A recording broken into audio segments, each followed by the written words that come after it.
আজ আমি আনবক্সিং করতে চলেছি গ্যালাক্সি N21 5G। চলুন দেখা যাক। তো এখানে চলে এসেছে গ্যালাক্সি S21 5G। চলুন ওপেন করা যাক বক্সটিকে।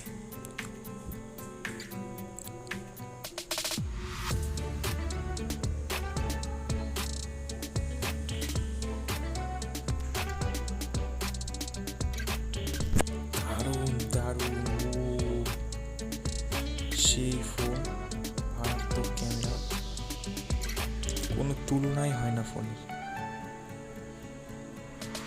এখানে আপনার পেয়ে যাচ্ছেন 13.3 centimetre display, 50 megapixel selfie camera, 12 megapixel ultra wild camera, megapixel wild original camera, megapixel telephoto camera with 10x,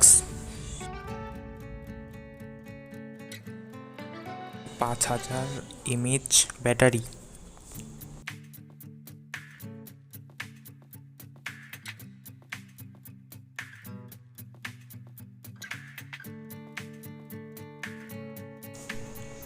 এখন আমরা চার্জিং স্পিড টেস্ট করব পোকো ভার্সেস S21।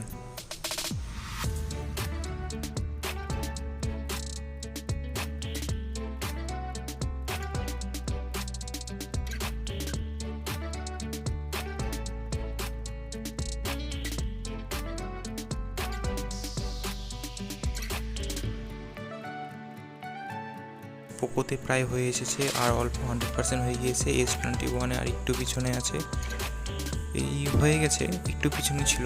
যাই হোক, তাতেও ফোন কিন্তু খুবই ভালো।